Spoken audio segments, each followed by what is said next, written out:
My name is Madeline, and 12 years ago, I met James at a business networking event. He was a senior manager at a trading company, charming and intelligent, with kind eyes that made me feel at ease. What really won me over, though, was how he talked about his 13-year-old daughter, Sarah. The love in his voice when he mentioned her name was unmistakable. I'd built my chain of beauty salons from the ground up, and success had brought me everything except what I wanted most, a family. I couldn't have children of my own, a fact I'd learned to live with, but meeting James and Sarah felt like a second chance. We got married 6 months later, and they moved into my house. The income difference between James and me was substantial. I made several times what he did, but it never bothered me. Love isn't about money, and I was just happy to finally have the family I'd always wanted. When Sarah turned 16, I bought her first car, a safe, reliable model that made her squeal with joy. "This is really mine," she'd asked, tears in her eyes as she hugged me. "Thank you, Madeline. You're the best."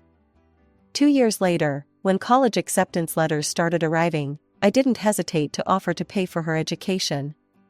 It wasn't Harvard, but it was a good school, and Sarah was thrilled. Those early years were beautiful.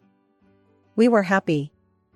I had everything I'd ever wanted, a loving husband, a stepdaughter who seemed to appreciate me, and a home filled with laughter.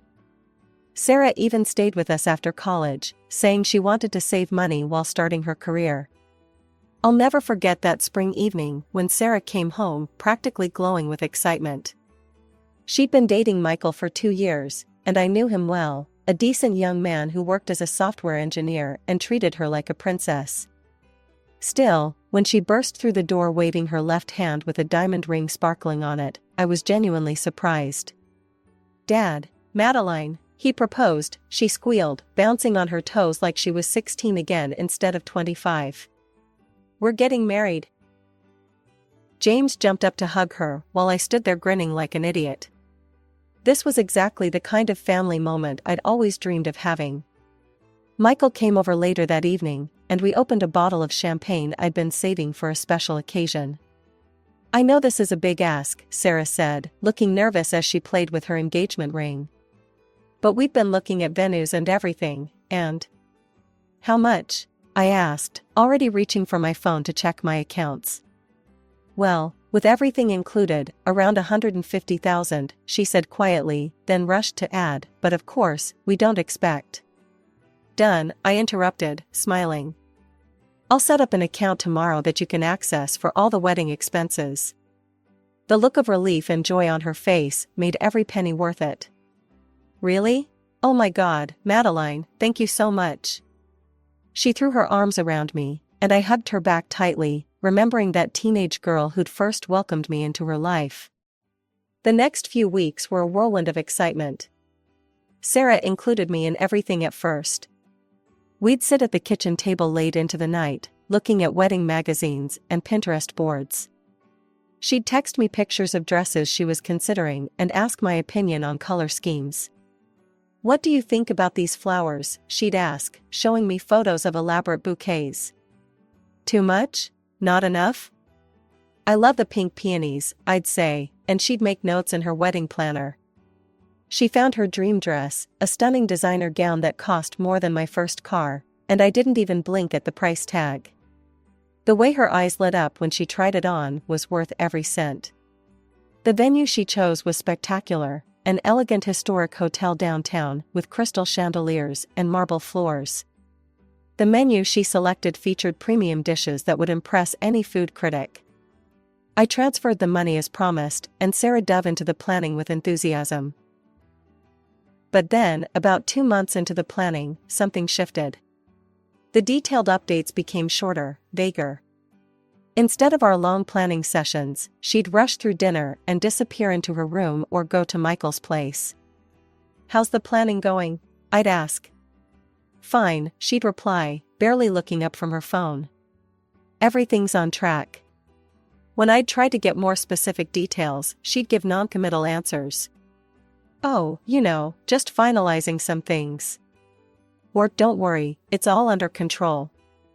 I told myself not to be hurt by this gradual exclusion. After all, planning a wedding is stressful, and she was probably just overwhelmed. Maybe she needed some space to make her own decisions. I remembered being young and wanting to prove I could handle things on my own. James noticed my concern one night as we got ready for bed. "Everything okay?" he asked. "You seem worried." "I'm probably just being silly," I said, trying to smile. "It's just, Sarah seems different lately. More distant." "She's just busy with the wedding," he assured me, kissing my forehead. "You know how it is, so many details to manage. Try not to worry." I nodded and tried to push my concerns aside. But there was a nagging feeling in my gut that something wasn't quite right. The happy bubble we'd been living in felt like it was starting to develop tiny cracks, and I couldn't shake the sensation that this was just the beginning. As the weeks passed, I decided to take a more active role in the wedding planning again. One morning, over coffee, I casually brought up something that had been on my mind. "Sarah, honey, I was wondering about the guest list," I said, watching her scroll through her phone. "Have you figured out how many people you're inviting?" She looked up briefly. "Oh, yeah, we're keeping it small, about 50 people." "That's nice, intimate," I nodded, then added, "I'd love to include my parents and my sister. They've always adored you, and they'd be thrilled to be there." The change in Sarah's expression was immediate and startling. Her face hardened, and she put down her phone with deliberate slowness. "Actually, we're only inviting close relatives and friends. This is supposed to be a really personal celebration. I don't want to include people who aren't, actually family." The words hit me like ice water. After 12 years, after everything we'd shared, my family wasn't actually family to her? I took a deep breath, trying to keep my voice gentle. "Sarah, I understand wanting to keep things intimate, but my parents have known you since you were 13. They'd been to every one of your birthdays, your graduation." I paused, then added quietly, "And I am paying for the entire wedding. Surely we can make an exception for 3 people who care about you." Her face immediately twisted into a pout, and I could see the anger flash in her eyes at the mention of money. She pushed her chair back from the table with more force than necessary. "Fine," she snapped. "I'll send invitations to your mom and sister. Happy now?" Before I could respond, she grabbed her phone and stormed out of the kitchen. I heard the front door slam a few minutes later. That evening, James came into our bedroom with that look on his face, the one that told me I wasn't going to like what he had to say. "We need to talk about what happened with Sarah today," he began, sitting on the edge of our bed. "Okay," I said, putting down my book. "What about it?" "She called me crying earlier. Said you were really rude to her about the guest list.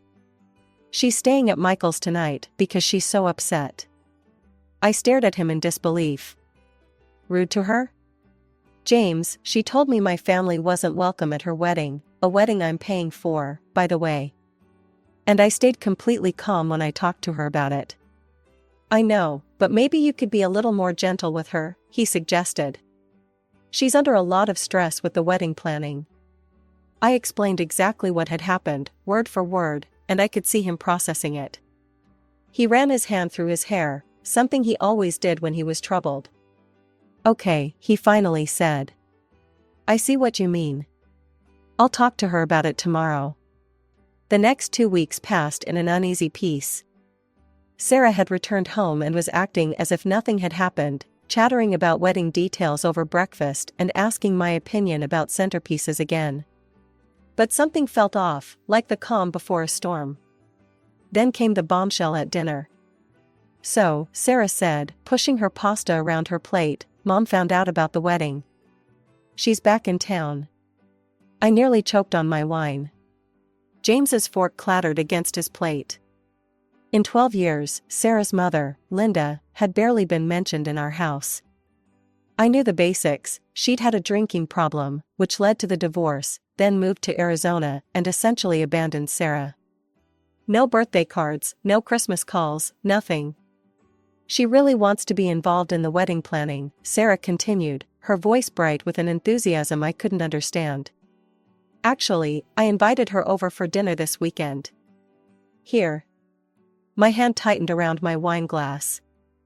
This was my house, the house I'd bought with my own money, the house where I'd created a home for us all. The proper thing would have been for Sarah to ask permission before inviting someone over, especially someone with Linda's history. But I remembered the guest list argument and bit my tongue. One more confrontation wasn't worth it. James sat there silently, suddenly very interested in his pasta. That weekend, I spent hours preparing a perfect dinner: herb-crusted rack of lamb, roasted vegetables, homemade bread. I wanted everything to be flawless, though I couldn't explain why I felt the need to impress a woman who'd abandoned her daughter. Linda arrived exactly 30 minutes late. She was tall and blonde like Sarah, but with hard edges where Sarah was soft. Her eyes scanned every inch of my home as she walked in, lingering on the artwork, the furniture, the view from the windows. I recognized the look, envy poorly disguised as appraisal. "What a large house," she said, emphasizing large in a way that made it sound like an insult. Dinner started pleasantly enough, but it didn't stay that way. Linda took a bite of the lamb and pursed her lips. She said, cutting another piece with deliberate slowness. "You know, I always made this with rosemary and garlic. It really brings out the flavor better. Sarah used to love it when I made it." I took a sip of wine and said nothing. "And these vegetables," she continued, pushing them around her plate. "They're a bit overdone, aren't they? I always found that keeping them crispy makes them so much more appetizing." With each criticism, I waited for James to say something, anything. He'd been married to this woman, he knew exactly who she was and what she was doing. But he kept his eyes on his plate, cutting his food into smaller and smaller pieces. I sat there, watching this woman criticize my cooking in my own home, while my husband stayed silent and my stepdaughter beamed at her long-lost mother as if she'd hung the moon. Something inside me shifted, hardened. As dinner wound down, Linda dabbed her lips with her napkin and turned to Sarah. "So, honey, tell me about the venue. Which hotel did you pick?" "The Grand Morrison downtown," Sarah replied, brightening at the change of subject. "It's beautiful, Mom. They have these amazing crystal chandeliers and—" "The Grand Morrison?" Linda's face wrinkled with distaste. "Oh, sweetie, you can't have your wedding there. That place is so basic. Now, the Belmont Plaza, that's where you should be having it. Much more prestigious." I gripped my fork tighter, knowing the Belmont Plaza cost nearly twice what we were already spending. "The wedding we're planning isn't exactly cheap," I said, trying to keep my voice level. "The Grand Morrison is a lovely venue." Linda's eyes narrowed. "Well, you can't cut corners on your only daughter's wedding. It's the most important day of her life." Something inside me snapped. 12 years of love, support, and financial sacrifice reduced to cutting corners by a woman who hadn't sent her daughter so much as a birthday card. "If you're so concerned about the venue," I said, meeting her gaze directly, "feel free to pay for the Belmont Plaza yourself. Since I'm the one covering the entire $150,000 for this wedding, I think the Grand Morrison will do just fine." The silence that followed was deafening. Linda's face flushed red.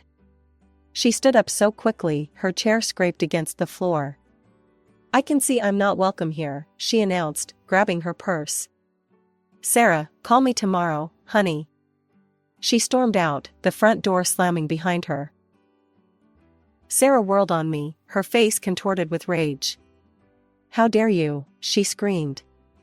"How dare you throw the money in Mom's face like that? You're cruel and greedy, and you've ruined everything." She ran upstairs, and I heard her door slam too. I sat there, stunned, as James helped himself to another glass of wine. Later that night, he came to our bedroom looking stern. "You need to apologize to Sarah," he said. "What you said to Linda was completely out of line." I stared at him in disbelief. "Apologize? For what? Telling the truth? Your ex-wife came into my house, criticized everything I did, and then suggested I was being cheap about a wedding I'm paying for entirely on my own. Still, you didn't have to embarrass her like that. And now Sarah's upset." "I'm not apologizing," I said firmly. Not this time. He grabbed his pillow. Fine. I'll sleep in the living room until you come to your senses. The next morning, my phone rang while I was making coffee alone in the kitchen. It was my mother. "Maddie, honey," she said, her voice concerned. "I wanted to ask you about Sarah's wedding. What's the date and venue?" "Dad and I haven't received an invitation yet, and neither has Jenny. I thought they must have gotten lost in the mail."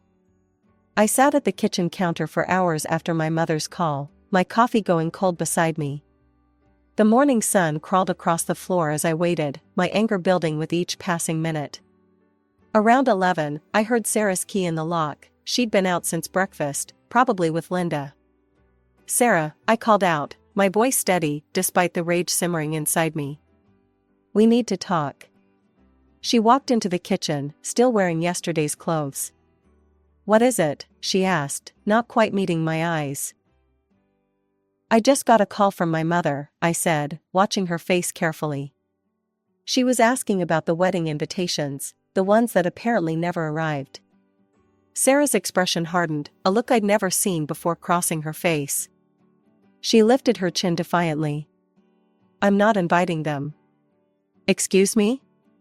"I'm not inviting strangers to my wedding," she said, each word deliberately cruel. The word strangers hit me like a physical blow. My parents had been at every Christmas, every birthday, every milestone for 12 years. My sister had helped Sarah prepare for her college interviews. Strangers? "That's wrong, Sarah," I said, fighting to keep my voice level. "And it's ugly. These people have loved you and supported you for years." She laughed, a harsh, bitter sound I'd never heard from her before. "You want to talk about ugly? After what you did to my mom last night?" Her eyes flashed with anger. "Actually, you know what?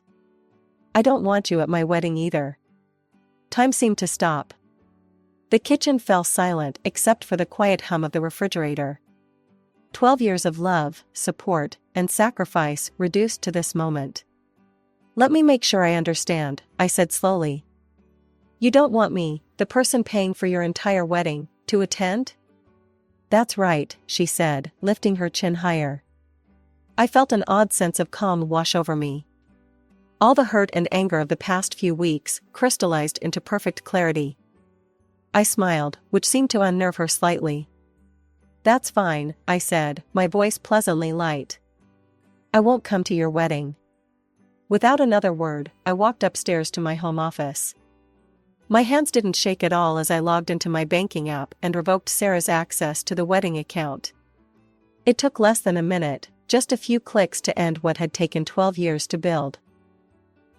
Next, I called Robert, the wedding planner. He answered on the second ring. "Robert, this is Madeline Harrison. I need you to cancel all the wedding arrangements." Excuse me?" He sounded bewildered. "Is everything all right?"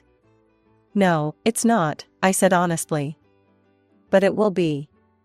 Please cancel everything and process the refund to my account." The Grand Morrison was my next call. The events manager was apologetic but firm. They couldn't refund the deposit for the food and beverages that had already been ordered. It was a few $1,000s lost, but at that moment, it felt like money well spent. That evening, the house was silent.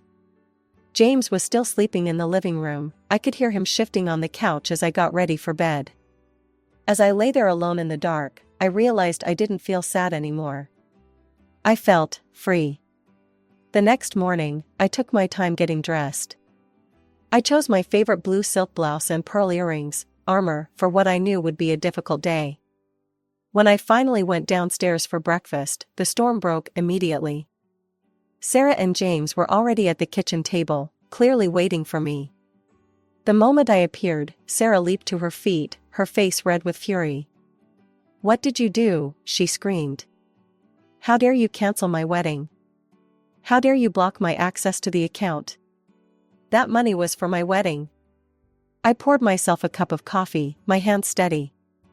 "I'm not going to sponsor a wedding I'm not invited to," I said simply, taking a sip. "You can't do this." Sarah's voice rose higher, tears starting to stream down her face. You've ruined everything. The venue, the flowers, the dress, it's all gone. I set my coffee cup down carefully. Actually, I can do this, and I did. Why don't you ask the people you actually want at your wedding to pay for it? Sarah's face crumpled. She let out a horrible, gasping sob and ran from the kitchen.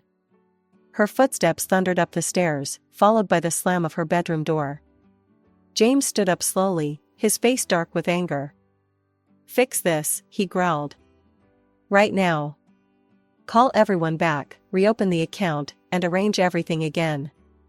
Or I'll file for divorce. The threat hung in the air between us. 12 years of marriage reduced to this moment. I looked at the man I'd loved, really looked at him, and wondered how I'd never seen this side of him before. Okay, I said calmly. File for divorce, I'm not against it. The color drained from his face. He clearly hadn't expected this response. Madeline, you can't be serious. I am, and since this is my house, I'd like you and Sarah to leave by tomorrow. His anger deflated like a punctured balloon. Look, he said, his tone suddenly conciliatory, I overreacted. We need to talk about this, think it through. I've already thought it through, I interrupted. I'm done living with people who don't appreciate or respect me. I'm done trying to buy love. The rest of the day passed in a blur of slammed doors and muffled arguments upstairs. At exactly 7 that evening, James and Sarah appeared in the foyer with their suitcases. Sarah's eyes were red and puffy from crying. I never thought you could be so cruel, she spat. I felt a laugh bubble up inside me, a genuine laugh of disbelief. Cruel? I paid for your clothes, your car, your education. I gave you a home, loved you like my own daughter, and was ready to spend $150,000 on your wedding. And you have the nerve to call me cruel, because I won't let you treat me like dirt. The door closed behind them with a quiet click, so much gentler than all the angry slams of the past few days. I stood in my foyer, and listened to the silence of my house. The house felt different after they left, lighter somehow, as if a weight I hadn't known I was carrying had been lifted. I spent the first few days reorganizing spaces, reclaiming rooms that had slowly become filled with Sarah's things over the years. It was therapeutic, like cleaning out an old wound. Then came the message from Michael's mother. It popped up on my social media one evening while I was enjoying a glass of wine on my patio. I hope you realize what you've done, the message read. This wedding could fail entirely because of your actions. How can you be so heartless? I took my time responding, choosing my words carefully. I'm not heartless, I wrote back. I'm just done being disrespected. I won't pay for a wedding I'm not even invited to. If you're so concerned about the wedding's success, feel free to pay for it yourself. She read the message, but never replied. I imagined her sitting there, probably as shocked as James had been that I wouldn't back down. It's funny how people react when you finally stand up for yourself, like they can't quite believe you've stopped playing by their rules. I contacted my lawyer the next day. She'd helped me draft the prenup 12 years ago, and now she'd help me end the marriage it had protected. The divorce papers were ready within a week. When I called James to tell him they were ready, he tried his old tactics again. Maddie, please, he said, his voice soft and pleading, the voice that used to make my heart melt. We can start over. We can fix this. I hung up. He came to get the papers the next morning. He looked older somehow, tired. The competent man who'd threatened me with divorce was gone, replaced by someone who seemed lost. Sarah's been crying nonstop, he said, standing in my foyer, no longer our foyer. The wedding's going to be at City Hall now. No reception, no flowers, no fancy dress. Just a basic ceremony. I shrugged, remembering all the tears I'd shed over their betrayal. That's not my problem. How can you be so cold about this? It's not cold, James. It's just not my responsibility anymore. He took the papers and left. I watched him walk to his car, the car I'd bought him, and drive away. It felt final, but not sad.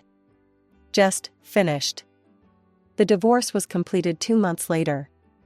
The prenup made everything simple. He couldn't touch my house, my business, or any of my assets.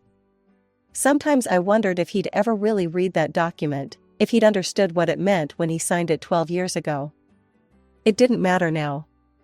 People ask me sometimes if I know how Sarah's wedding went. If she wore the dress she'd chosen, if Linda was there, if it was everything she'd dreamed of. I honestly don't know. I blocked them all on social media, changed my phone number, moved on with my life. What I do know is this: you can't buy love. Not real love, anyway. You can't purchase respect or gratitude or loyalty. I spent 12 years trying to build a family with my checkbook, and in the end, all it got me was a front row seat to watch that family choose someone else over me. But here's the thing about endings: they're also beginnings. My house is peaceful now. My business is thriving. And when I sit in my garden with my morning coffee, watching the sun rise over my flowers, I don't feel lonely. I feel free.